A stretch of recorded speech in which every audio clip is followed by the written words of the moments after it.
no way in hell that I'm shutting anything down. If you understand something and it is for the greater good of all of us, it is our responsibility to pass that on to others. We can take our flame, our torches that we are all holding of this knowledge, and light other torches as we go along. This is something that we must do. It's all about frequency, and consciousness guides frequency. You know what comes to mind when you say that? That famous tuning fork experiment. Where they strike one tuning fork, say an F sharp, and another F sharp will vibrate because it's the same frequency? Yeah, exactly. You know, speaking of resonant frequencies, I just met Veda Austin. In fact, just a couple of days after she announced her engagement. She communicates with the consciousness of water, right? Similar to Dr. Emoto's work? I started to take influences. For example, I can take a photograph of a person and I put the petri dish of water on top of that photograph and it will show the person's face, that person's features, and each one is relative to that photo.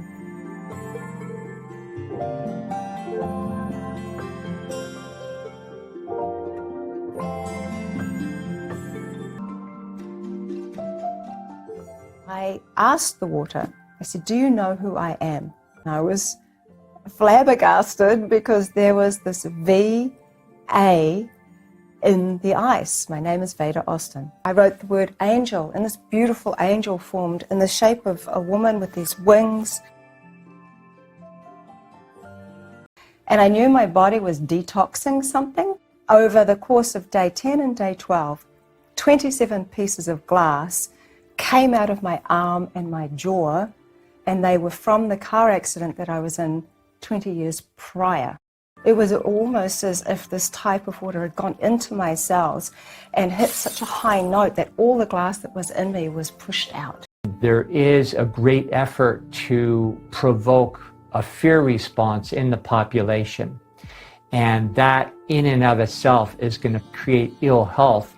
And when you get into other realms of physics, we can even explain at great length how that will create very exact changes in our biology that will create the very symptoms that are then blamed on a microbe that's so-called going through the population. Thoughts create things, good and bad. So when we have that installed in us, we haven't resolved our own traumas, it is so easy to trigger the fear response, under the auspices of trying to save us from deadly particles. And so I think ultimately when we can attain healing and sovereignty within our own self, we become less susceptible to what is fundamentally irrational fear. Germ theory is the theory that states that there is a germ, which is some kind of microscopic organism that comes from the outside, invades our bodies and causes disease. Viruses are one alleged type of germ. It can't reproduce, it can't move on its own, it cannot take things in that it eats and has metabolism or respiration. Bacteria can do all those things. We usually find them in association with disease. Find bacteria? Find bacteria, and that's because one of the many roles of bacteria is to clean up dead tissue. And when you have dead or inflamed, dying tissue, the bacteria appear. That is one of their important roles in life. But to blame the disease on the bacteria is like blaming maggots for killing the dog, because you always find maggots on the dead dog. Maggots only eat dead tissue. They will not eat live tissue. Many times when the narrative is not truthful about something, there's something particular about the words and language. And what I mean specifically is that meanings are inverted. And whenever I see inversions of meanings, it causes suspicion, and almost always there's something there. Germ means a new budding or new growth or new life. And that's why we germinate seeds to grow it every season anew. And that's why the germ cells of our body are the egg and the sperm cells that bring on our next generation. Changing the meaning to an invasive, microscopic organism that will make you sick and even kill you. It's the opposite meaning. Formulated in the 1800s, one microorganism for every disease. And if they couldn't find the microorganism, they said, well, it's too small to see in our microscopes. We'll just call it a virus, which means poison. If most illnesses really are due to poison, and virus actually means poison, then it's a truthful word. However, that's not how it's described by any medical or scientific textbook. Genetic material that causes illness and is contagious. This simply has never been proven to be the case. Mucus from sick people and squirted it into the well people, and then not one case could they make a healthy person sick by exposure to a sick person. This really changes the way we look at disease, and it raises a lot of questions about contagion. I've come to my own scientific, clinical, and personal understanding that contagion is actually a biologically unproven concept, an expression of toxicity. Perhaps humans communicate through some sort of resonance field that for those in need, it is now time to detox. An annual natural cycle of renewal to remove built-up toxins in an imbalanced terrain. You're basically in a process of trying to clean house. They're generally healthy are not as susceptible to seasonal influenza. They're not going to need that dramatic, heroic detoxification event. But those who do experience it are doing it so that they can actually clean house so they don't die suddenly of thrombosis or start developing cancer. Raise our temperature, inflame mucous membranes, make our body upchuck in different ways. But that's its purpose, and we erroneously label that as disease. And then if one of these organisms is found at the scene of the crime, then we say that created the disease. We take antibiotics, it dampens down that level of the cycle so that the symptoms disappear, but you impeded what it was trying to do for your longevity. So what about the, quote, virus photos we see? When you actually see microscope pictures, a lot of those are computer-generated images, CGI, to depict what they think or imagine a particular virus looks like. Now, when you actually see real photographs under the microscope, very often what you're looking at is cell debris, particles of cells that are broken down, damaged, or in some different phase of activity that is actually being used by the body for certain purposes. The study of viruses and virology is especially surprising because they don't use some of the most basic scientific methods to make sure that you don't confuse the meaning of the results. Their own conditions, which they never controlled with control experiment.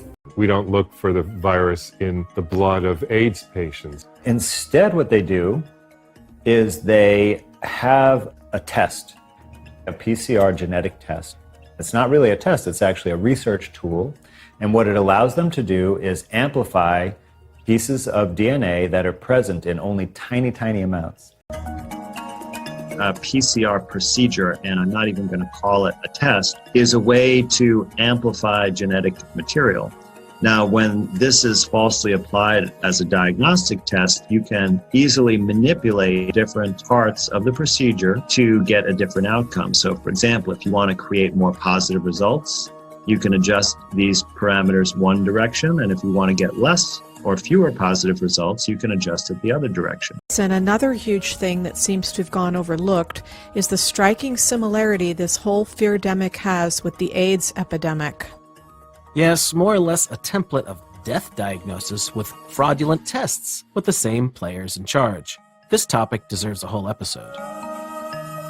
There was no new disease, but simply a new test, in that case the so-called HIV antibody test. In 1 week, people were being diagnosed with conditions such as tuberculosis, and the next week they were said to have HIV infection because their blood was positive for HIV antibodies. And for COVID-19, the same pattern has happened. So if you died of any cause and had a PCR test that was positive, now they would attribute your death to COVID. So we saw, for example, there were 1,000 times fewer deaths from influenza There were also major reductions in all the other causes of death, like heart disease, cancer, etc. The only areas where there was an increase in numbers was drug overdoses and suicide.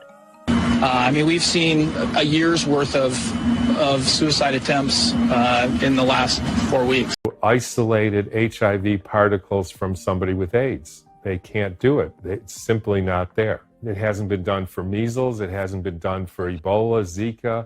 It hasn't been done for SARS-CoV-2. And he says, well, these virologists are so smart. I know that they're right. We ask him, why can't you isolate the virus directly from a sick person? There's not enough. Are doctors and medical students encouraged to think critically? Unfortunately, critical thinking within medical schools doesn't really exist.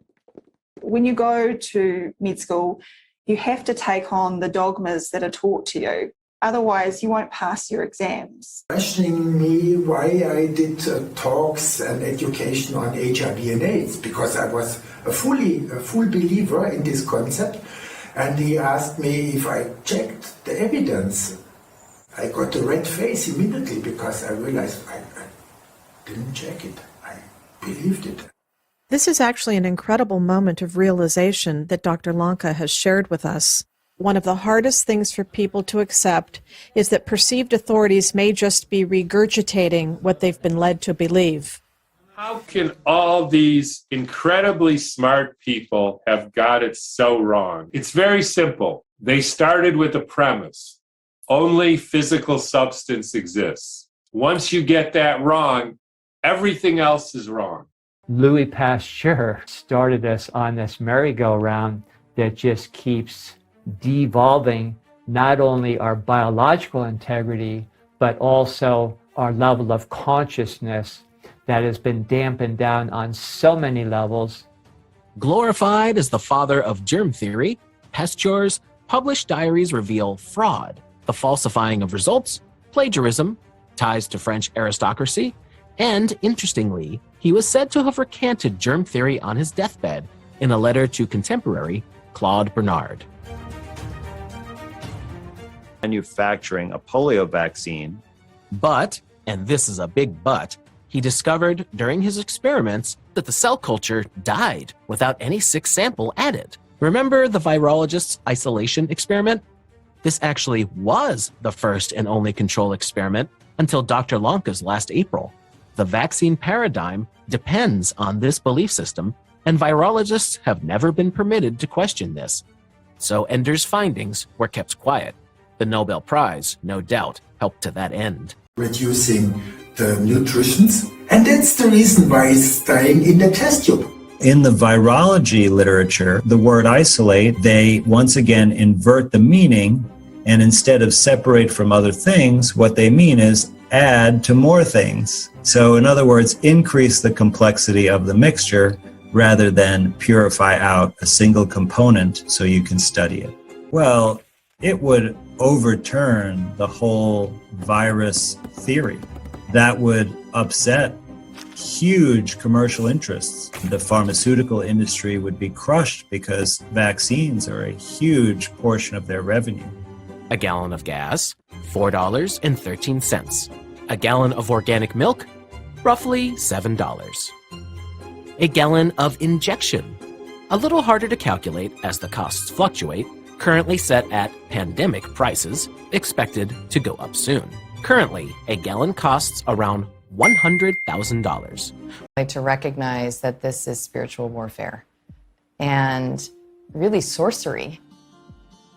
The power of words as spells, as literal spells that are cast, in neurolinguistic programming and other, how powerful a 3-word phrase could be, safer at home, subliminally impact us. Where's the mainstream media that should be reporting on this? Absent. Working out what sovereignty looks like. If we're stuck in our childlike psychology, then we have a tendency to idealize authority because we're so merged that there's no possible way that authority could ever actually truly mean us harm. What we see happening right now is a captured population a good percentage of it that have fallen prey to these tactics. And so they are not able to embody the purity of spirit. They are literally mind controlled.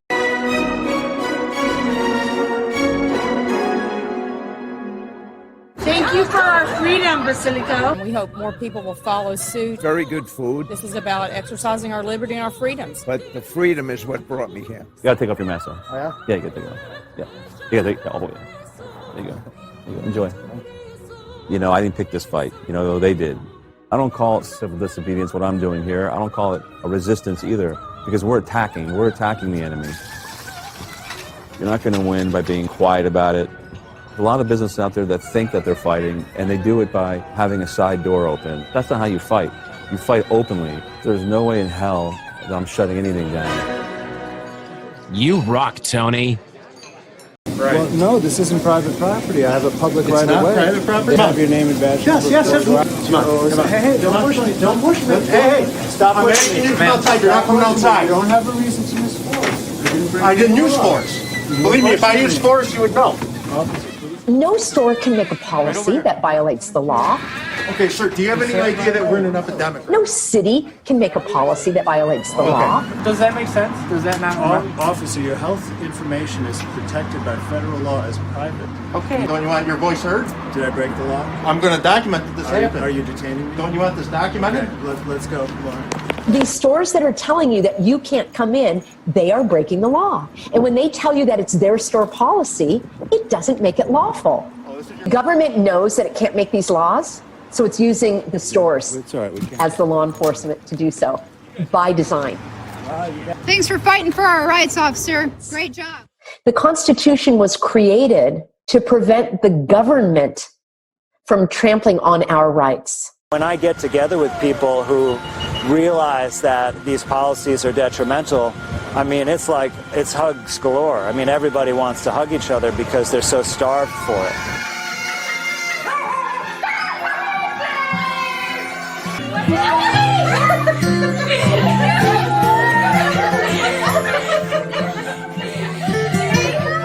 The most significant thing that there is for health. With waveform physics, you're really acknowledging that thoughts are things. That polarization in turn creates a vibration, just like a static guitar string. Emotions give the velocity for those electrical forces to pop into manifestation in the first place. So if every thought we have, every word we speak or write, every intent seeks resonance with the matching frequency, then we are responsible for everything we create. Everything. This is absolutely a fear-demic, and there is ample evidence too for anybody who does even cursory research that it is purposeful. Endgame is the control of the population. Whether that means eugenics, depopulation, I'm agnostic about that. I really don't know. But I do know that the control of the people is what everybody that has been lying to us and taking away our liberties is ultimately seeking. There is no example in history of a totalitarian state allowing free speech. None. So if the end goal, as I propose, of all of this pandemic nonsense is actually control, just as it is necessary to separate children from their parents to own the youth population, it is also necessary to block the dissemination of free information. Because you cannot control a population if you don't control speech and control the children. For instance, the Spanish flu epidemic. Coincidentally, at that time, there was the introduction of a widespread electrical grid. When the herd makes an adaptation, it will go through a symptomatic phase. The problem is every time the herd has to make an adaptation, it's not quite as healthy. Now, if you take other things like chemtrails, metallic particulates in the atmosphere, they're doing several things. They control weather, our biology, and as a real nasty side effect, they deteriorate our nervous system. Is a war on the ability of cells to clean themselves out. Instead, they're literally injecting children and people with these toxins, preventing the child, the person, from mounting a defense to clean these toxins out of their cells, and you end up with chronically sick people. This has been shown over and over again. You end up with more cancer, more arthritis, more heart disease, more chronic illness. And we simply don't know that much about it. And the second thing we know is that it's extremely dangerous. Crisis in America. Deaths up 40% among those aged 18 to 64 based on life insurance claims for 2021 after COVID-19 vaccine rollouts. So that would indicate that they're trying to spread out the deaths so to make them less obvious. Also, it probably should be noted that they're pulling that data from VAERS, which, as we know, is underreported. Approximation by taking the VAERS numbers and multiplying by 100, and that would be a way to approximate the real number. And what about the claim being asserted that the new injection technology is not gene therapy? The whole purpose of GMO is to take the genetic information from one organism and put it into a different organism. So let's fact check the fact checkers. Altering original genetic information that the cell carries to produce a permanent fix to the underlying genetic problem by changing the defective gene. So in other words, instead of repairing the defective gene, it's replacing it with another gene. Anytime that we're altering or hacking the genetic machinery of a natural organism, that is genetic tomfoolery, whether we call it therapy or not. If we don't question these underlying fundamental theories of immunology, of genetics, of the cell architecture, then we're going to be further and further lost at sea, because each round of research and knowledge that is put forth in the mainstream is built upon a false premise. We would not be misled. We would not be afraid that there is a weaponized virus that's been spread out into the world. I wouldn't be surprised if they would like to create an engineered virus that would be transmissible and affect, millions and billions of people. But the good news is it doesn't work like that. So you can't do it. You can make toxins and affect millions and billions negatively, but you can't make a transmissible virus because that's not how it works. 1,223, that is the number of fatalities reported by people who received the Pfizer vaccine. The swine flu vaccine in the 1970s, that was taken completely off the market after only 50 suspicious deaths. This has not been disseminated in the mainstream media. It's been suppressed. So this is the kind of information that is available to those who want to know the truth. I showed Andy a couple of examples of some images she got around her COVID inquiry. What I see are fingerprints and what looks like the head of a worm. Like the fingerprints are the mark of the people responsible for creating this fake pandemic. And the worm may represent the true association of atypical pneumonia, because we've seen that antiparasitic drugs that work on worms, parasites like ivermectin, are very successful. Look at it and think, well, it's just a glass of water. Well, that glass of water has been through the clouds. It has been through the trees. The human body is only left with bones and then eventually dust. The fluid, the water, it leaves, it evaporates. It's always reincarnating. It doesn't die. It can be polluted, but it's always in one of its phases.